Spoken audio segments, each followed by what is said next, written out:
I never imagined that Karen, the HOA president, would call 911 on my doorbell until the police showed up with sirens blaring loudly. My wife Amanda and I stood there on the porch staring in shock at the unfolding drama in our driveway. We had moved to this quiet American suburb 6 months ago seeking a peaceful life together. The neighborhood looked like a picture-perfect postcard with its neat lawns and friendly faces initially. But the HOA rules turned out to be a nightmare controlled by Karen's iron fist of petty power. She arrived at our door one morning with a clipboard and a superior attitude that set my teeth on edge. "Your doorbell is a violation of our community standards," she announced in her trite, condescending tone. I tried to stay calm and asked her to point out the exact rule it supposedly broke. Amanda held my hand tightly, offering silent support during the awkward confrontation on our porch. Karen brushed off my question and warned us of steep fines if we didn't comply immediately. That encounter left me fuming inside as she walked away with a smug expression on her face. The complaints started pouring in through official letters and emails over the following weeks relentlessly.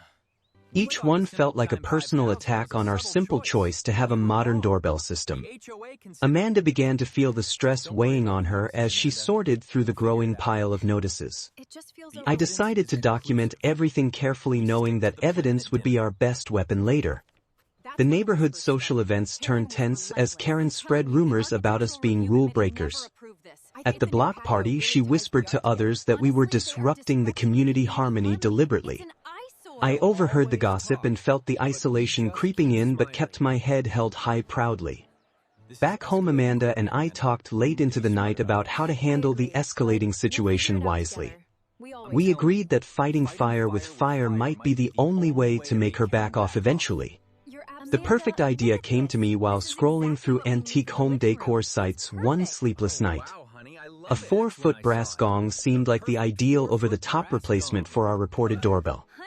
It would be traditional and loud enough to make a statement without technically breaking any rules. I ordered it right away and waited anxiously for the delivery to arrive at our house. When the crate finally came, Amanda and I eagerly unpacked the massive, shiny brass instrument together. Hanging it on the porch took effort, but the result was a stunning addition to our home front. The first strike with the mallet sent a powerful booming sound rolling through the entire neighborhood instantly. Neighbors poked their heads out of doors and windows to see what was causing the unusual noise. Karen came running from her house with her face flushed and her voice raised in anger immediately. She demanded I remove the gong, claiming it was even worse than the original doorbell problem. I responded with a calm smile and asked if it violated the HOA rules on traditional doorbells. Her frustration grew as she realized her own logic had trapped her in this absurd situation. She grabbed her phone and called the police again while glaring at me with pure hatred. The officers arrived and listened to her complaints with growing impatience after hearing my side. I showed them the gong and explained it was my good faith effort to comply with the guidelines. The police left without action, telling Karen to stop the frivolous reports once and for all. That interaction gave me the confidence to start collecting even more solid evidence against her behavior. Karen didn't stop and instead called for an emergency HOA board meeting to address the gong issue.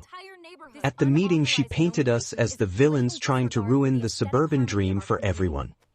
Amanda sat next to me, providing moral support as I prepared to present my case calmly.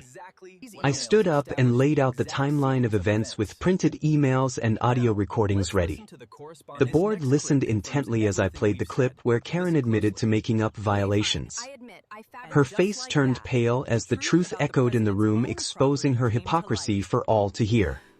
The other members exchanged shocked looks, realizing the extent of her power abuse finally. After a short discussion, they voted to strip Karen of her position as HOA president immediately. She stormed out in a huff, leaving the meeting in stunned silence that felt incredibly satisfying. With Karen gone, the new board apologized to us and approved the brass gong without any issues. The neighborhood slowly returned to normal as residents began to embrace the unique doorbell feature. Some neighbors even stopped by to ring the gong and share laughs about the whole crazy saga. Amanda and I enjoyed peaceful mornings on the porch with the occasional deep boom announcing visitors. The vibration from the gong could be felt in your chest, making it an unforgettable experience every time. Dogs from several houses away joined the chorus with excited barks every time I struck it. The mailman started timing his deliveries to coincide with the gong for his own amusement daily. Karen tried one last desperate attempt by petitioning to have the gong banned through a special vote. But by then the board had seen through her and the petition was quickly dismissed as frivolous. Amanda and I celebrated the victory with a nice dinner out at our favorite local restaurant. We toasted to creative problem solving and the end of our HOA nightmare once and for all. Looking back, it was the best decision we ever made in dealing with the suburban power trip. The brass gong still gleams on our porch as a symbol of standing up for what is right. And every ring brings a smile to our faces, remembering how we turned the tables so perfectly. The sound carried blocks away on quiet mornings, turning our front porch into neighborhood theater. Karen's final email was a rambling mess full of threats she had no legal power to enforce. I saved every word and added it to the growing file that would eventually bury her. The tension that once choked our home lifted like fog burning off under a bright sun.